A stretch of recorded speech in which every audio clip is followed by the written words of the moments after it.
Hey, we're going to start on chapter 6, and we're going to talk a little bit about some different ways to write organic reactions and being able to identify which organic reaction is taking place as well.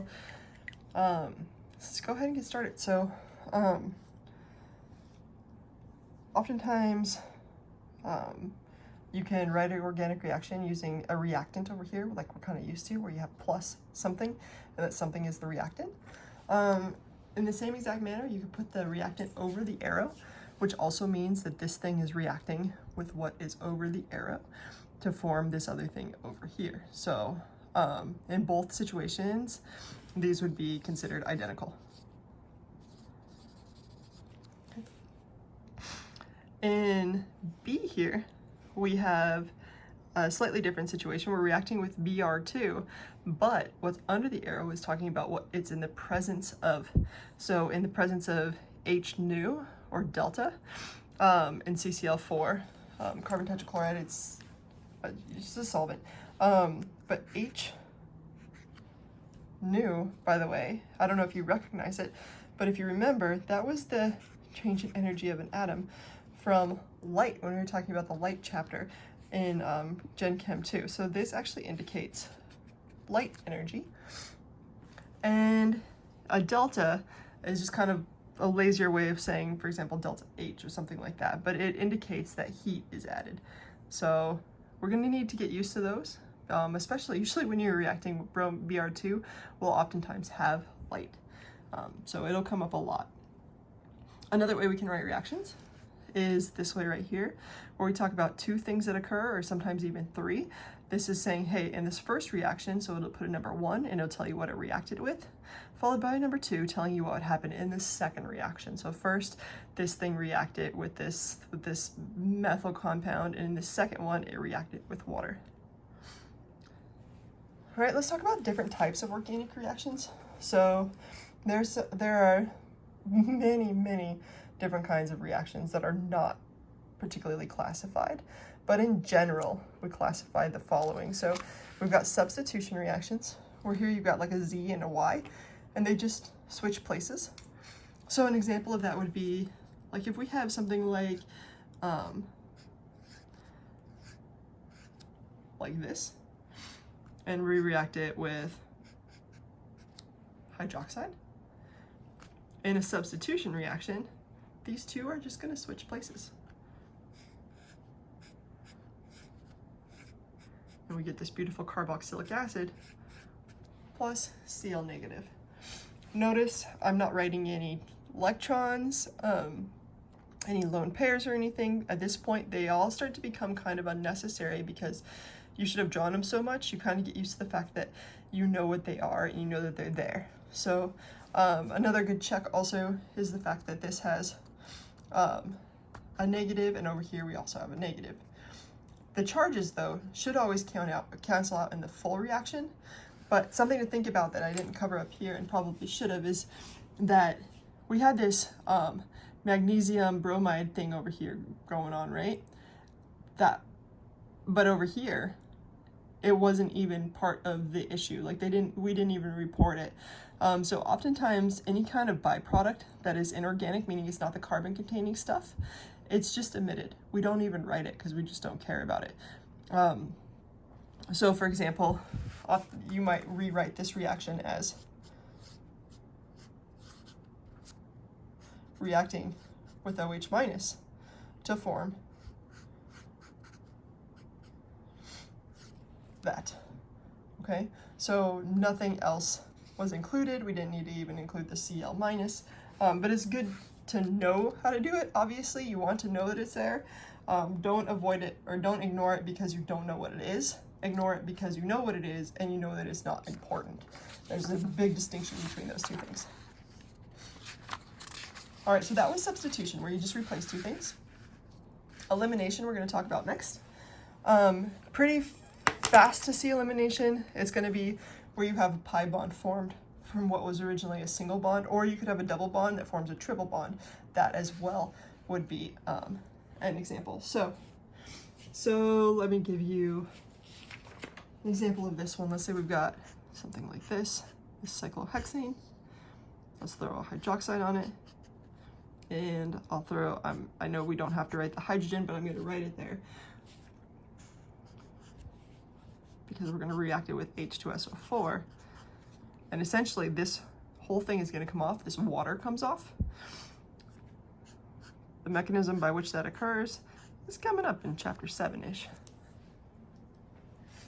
And we'll get this as a result. So essentially these electrons here and here ended up going here. And you got this as a result. So this would be an elimination reaction. You took something, you eliminated. A dead giveaway would be, and keep in mind, I don't have to draw that hydrogen. So keep in mind, if this were on an exam, I might have this going to this and saying, what kind of reaction is it? Well, because there's a double bond all of a sudden, where there wasn't a double bond before, I know it's elimination. All right, the opposite is true. If we have a double bond or a triple bond and we make it into a double bond or single bond, if we lose one of those bonds, it's going to be addition. So elimination and addition kind of work in opposite. So in this case, let's say we have something like carbon, double bond it to, let's give some hydrogens here.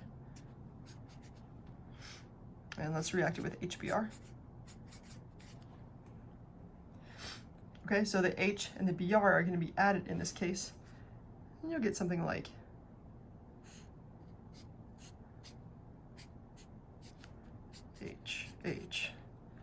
H, so maybe that's the new H, and then H, Br. So in this case, we added something. So here you started with a double bond, over here you ended up with a single bond, and that's a dead giveaway that addition occurred.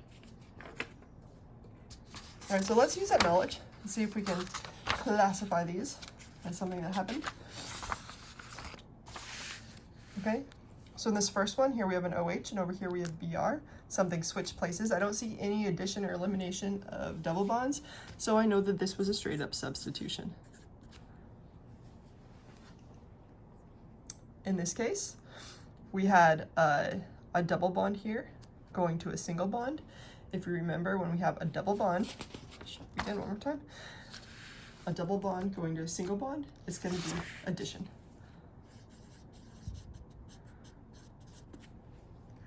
And don't be fooled, many times the addition can be like a very crazy addition, and a very crazy complex will emerge on the product side. But we're again just looking at this as a double and that's a single, boom shakalaka addition. And then here we have over here to over here. This might not be as easy to see. We didn't lose a double bond, we didn't gain a double bond. This is going to be substitution. And if it's not easy to see, don't forget that there's hydrogens here. So essentially one of these hydrogens was substituted with a chlorine, and this is a substitution again. If we had had this going in the opposite direction, we would have known that it was an elimination reaction. Okay, so some common vocabulary. A one-step reaction is called a concerted reaction. Concerted means like coordinated, all happening at once, right? A concert. So a concerted reaction is where you have something from A going to B. Whereas a stepwise usually involves one, or does involve more than one step. You're going to have some kind of intermediate between the two things. So this one was definitely a stepwise reaction. But sometimes you don't know. Sometimes even though it's just one, you're adding one thing to it to create a product. So it's a reactant going to a product. Sometimes you don't even know, but there's a reactive intermediate. You will know as time goes on, however. All right, so homolysis versus heterolysis. Homolysis meaning same and heterolysis meaning different. Cord out of the way. So homolysis is a little more rare. You'll start encountering it though, and definitely in 7, maybe a little bit, and 8. But essentially it's when, remember that a bond contains 2 electrons in it. Homolysis, meaning same, means each atom gets one of those electrons. So we get something like this. And you guys haven't seen these too much. They're highly reactive species. They're called radicals. You're more used to heterolysis, where something gets the entirety of the lone pair of electrons. And this would just be regular ions. Notice that head of the arrow is different. So on these, we only use half of an arrow because we're only moving one electron, half of a lone pair. Whereas here you'll get the full arrow because you're moving two full electrons. So we're most used to this, but occasionally you'll run into a radical situation.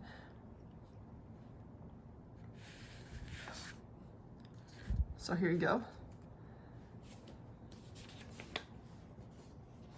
All right, so in homolysis, again, it's showing that you'll have these half-headed arrows. One electron's going here, one electron's going there. You're getting the radicals, the things with just single electrons. These are both heterolysis examples, and one, this thing is taking all the electrons with it, in which case you'll get what's called a carbocation. We've talked about it a little bit. It's a positively charged carbon right there. And in this one, we get a carbanion, where we have the electrons going here, and we get this. So the most electronegative thing takes the electrons. I'm going to say usually. Of course, there are always conditions, but the most electronegative thing is going to be the one taking the electrons. So in this case, Z was obviously more electronegative. But in this one, C was obviously more electronegative. And one last time for your chemistry career, electronegativity goes up and to the right, excluding these guys. Remember, fluorine's the most electronegative element. All right, so let's use this knowledge and see if we can predict which kind of heterolysis is going to take place on this next page.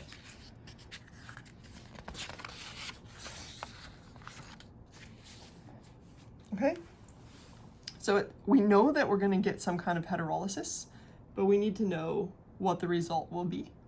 Okay, so this oxygen is going to leave. In other words, that's what it's saying. The oxygen is going to leave. The question is, does it take electrons with it or no? Oxygen is more electronegative than carbon in terms of electronegativity. So oxygen is going to be able to keep those electrons. So your arrow is going to go this way. It's going to be a double arrow because we're talking about heterolysis. And so what you're going to get is an OH minus because it took those electrons. And remember right here where it left, we're going to be left with a positive.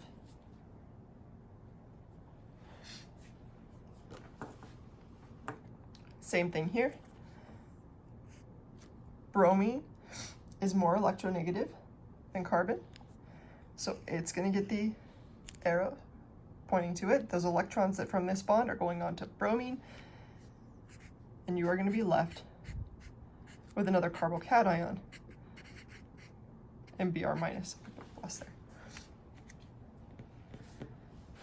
Let's do a situation where the opposite is true, where we make a carbanion.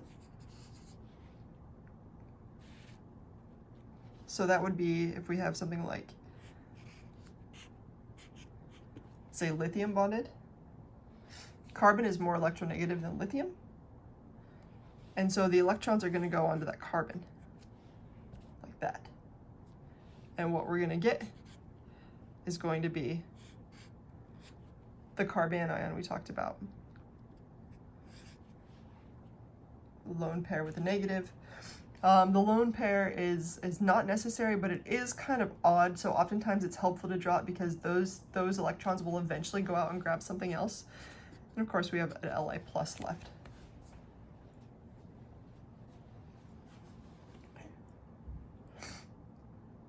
There are different ways to form bonds. We can have two radicals coming together to form a single bond. This doesn't look like a single bond, but note that it is. It's a single bond. It's kind of blurry. I realize that. So you can have two come in. Notice it's just a half arrow because only one electron's moving. Or you can have these coming over and grabbing the A. And that's kind of a representation of what's going on here and why it's good to draw the lone pair. I know I just told you earlier, we don't draw lone pairs, blah, blah, blah. But when they're on a carbon, oftentimes you're going to end up reacting those with something else. So it's not a bad habit to get into. Okay. Follow the curved arrows and draw the products for the following reaction. Okay, so let's see if we can figure out what's going on here. I see that these electrons from this hydroxide are grabbing that hydrogen. And then those electrons from that hydrogen are not going onto the carbon, or there'd be an arrow going to the carbon. They're going onto the bond right here, meaning it's going to create a double bond. I also see that the electrons here are going onto the chlorine, and the chlorine is leaving. So in one fell swoop, first I see the water. I know I'm just going to draw water. Okay, because these grabbed that. That was the water. Then I'm going to draw the main one. Again, I know that the electrons from this hydrogen went here to form a double bond, like that. And this chlorine took off. Now you might be tempted, I know I just was, so that's why I'm saying, you might be tempted to draw a positive right here because the chlorine left. But don't forget that now, because these electrons came down, they filled that need of the positive. Remember, there was one hydrogen here. There's still a hydrogen there. So this carbon is still bound to 1, 2, 3, 4 things. So it would be neutral. If the chlorine had left and that double bond hadn't been there, then we would have drawn the carbocation.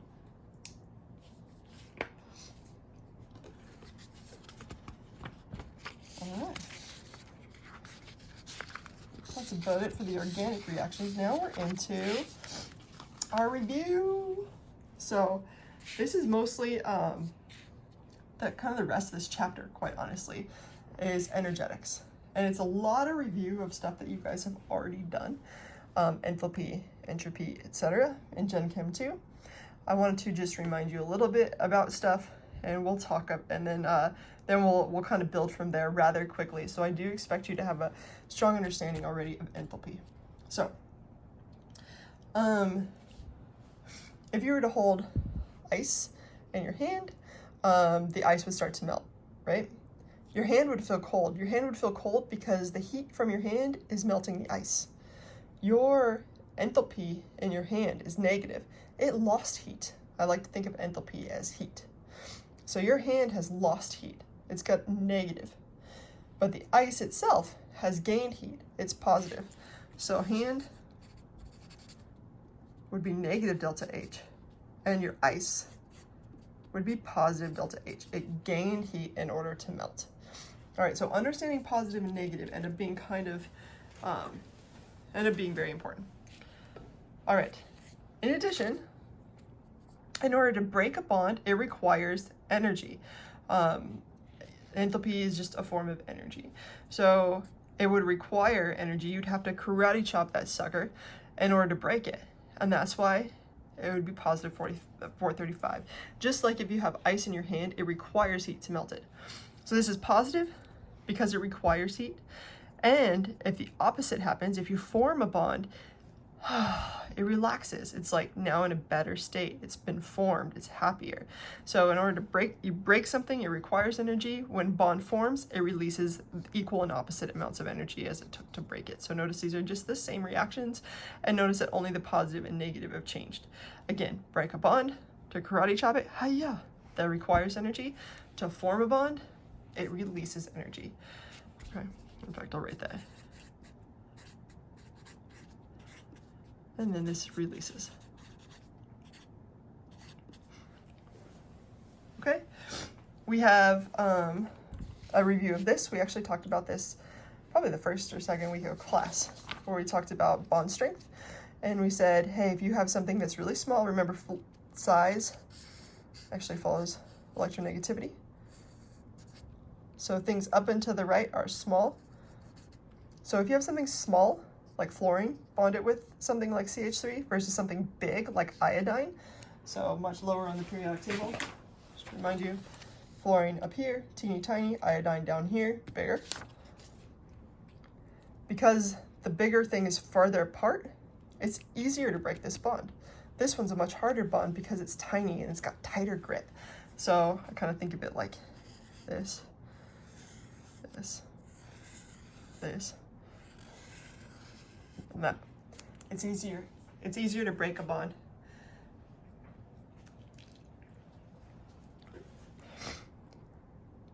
All right, so it's easier to break a bond if you have something that's big. All right, so this is the little one, and it's just going to take more energy because they're closer together. Sorry, I had somebody come to the door. Okay, so another thing that's going to affect bond strength, and also something that we talked about, I'm going to keep the same arrow, so increasing bond strength. This is a totally different graph. It has nothing to do with this, but in comparison, when you're looking at things relative to each other, increasing bond strength. I don't like the way this arrow was drawn. I like to think of increasing as up and to the right, but if you have a triple bond versus a double bond versus a single bond, right? This is going to be a stronger bond versus that versus that. Okay, so stronger bond, higher bond dissociation energy. In other words, it takes more energy to break it, to dissociate it. Okay, so which bond in each pair has a higher bond dissociation? Let's look at each of these. All right, oxygen versus sulfur, if we look at them, oxygen is smaller than sulfur. Because oxygen is smaller, these two things are going to be closer together. It's more difficult to break that bond, and that's why this is going to have the higher bond dissociation energy. Right here, between A and B, this has a double bond, this has a single bond. Again, double bond is stronger than single bond. Okay, so this thing will break more easily than this one. Okay. All right, so that was a brief review about enthalpy and bond dissociation energy. Let's talk about free energy real quick. Let's see, I'm trying to think of how. So free energy and equilibrium are related, but maybe before I get there, I'm going to do this review, okay? So I'm going back to the top, and I know many of you have already seen this lecture, so please forgive me. It'll be like 3 minutes. You can fast forward. So if we have something that's like A going to B, cool? And they're in equilibrium. K EQ equals essentially the concentration of the products over the concentration of the reactants. In other words, B over A. All right, so this is a fraction, right? So if your numerator is really high, if there's a whole lot of B, so we're making a lot of stuff over here, then your KEQ, so lots of B, your KEQ is going to be big. But if you have lots of A, in other words, it's going in the opposite direction, we're making more reactants than we are products, the KEQ is small. Because now we're increasing this bottom number, and when we increase the denominator, like 1 over 2, 1 over 3, 1 over 4, 1 over 5, as we increase that bottom number up, the overall number gets smaller. Okay? So if you have a big KEQ, you make lots of this. If you have a little KEQ, you make lots of that. If you have equal amounts, KEQ will equal 1. So if you have lots of B, it's going to be greater than 1, and lots of A, it's going to be less than 1. Okay? So 1's kind of the determining factor. Is it going to be a decimal, or is it going to be a number greater than 1? All right. Also linked with this, I should probably do this. At this, when KEQ equals 1, delta G, which is our free energy, equals 0.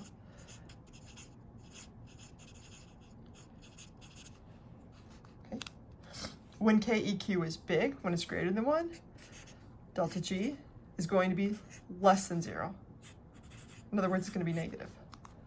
And when KEQ is small, delta G is greater than 0. It's going to be positive.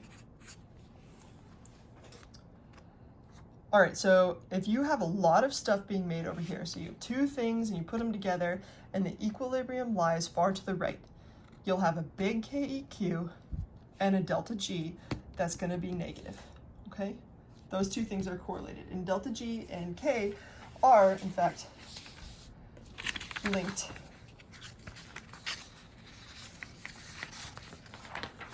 By delta G equals negative RT ln of K. But I don't think we need it, so we're not going to use it. Your book talks about it briefly, but we don't have anything in there about it. So, all right, so that was just a brief review of free energy, that if something's negative, that if you have a free energy that's negative, your KEQ is going to be greater than 1. And then this chart's kind of fun because it tells you specifically what it means. So if you got a KEQ of 10 to the 2, remember a 10 to the 2 is a 1 with 2 zeros.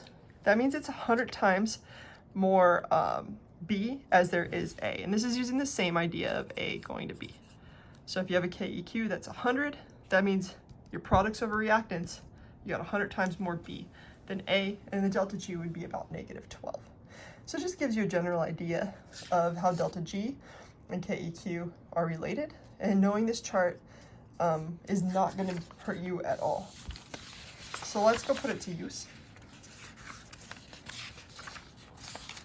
So here it says the equilibrium constant for the conversion of the axial to the equatorial conformation of this is 2.7. Okay, even before we saw this, we know that this one's the more stable conformation, right? Because it's on the equatorial position. The bulky thing is on the equatorial, and we know that that's more stable. But if we didn't know that, we've got a KEQ that says it's 2.7. Okay, let's use that information to see what we can think about this. It says, which conformation is present in the larger amount of equilibrium? Well, here we have a KEQ that's greater than 1. That's telling us there's more B than there is A. There's more of this than there is that. And so which one is more present at the equilibrium? If we call this A and call this B, we're going to say B is more present in equilibrium. Now it says, is delta G for the process positive or negative? Again, when we have a KEQ equals 0 or equals greater than 1, that means our delta G must be negative. A negative delta G tells you it's a spontaneous reaction, that it wants to occur from reactants to products. It says from the table 6.3, approximate the size of delta G. Okay, well, we have a KEQ that's 2.7. So let's go back to this table. So our KEQ, this is 10 by the way, well, 10 to the 1 is a 1 with 1 0. So we have somewhere between 1 and 10. So our delta G has to be somewhere between 0 and negative 6, right? Closer to the 0 side. So approximate 0 to negative 6 would be the range. Cool. All right. Now let's go over what we need to know for entropy. Entropy is, we called it disorder. Remember, like a gas has more entropy because it's more chaotic.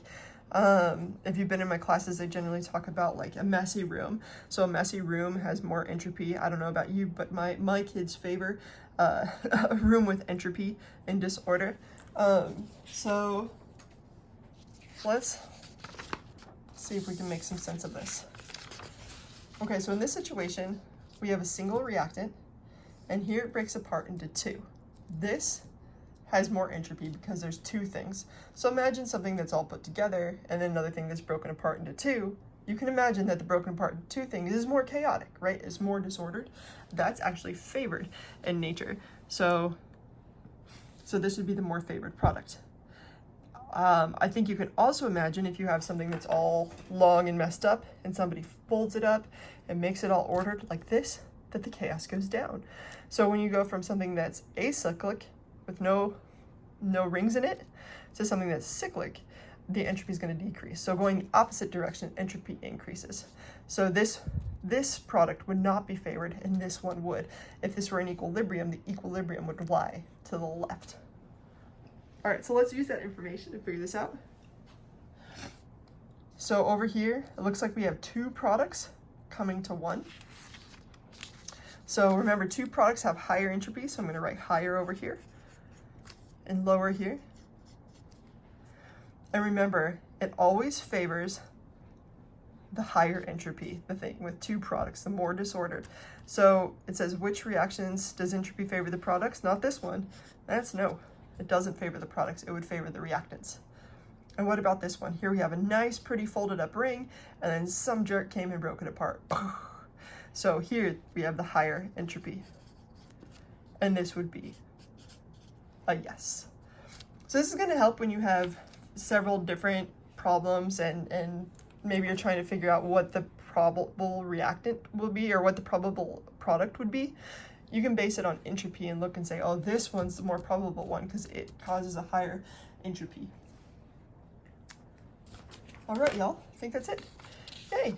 Hopefully that was a decent review into energetics and different ways of writing organic reactions. Have a wonderful week.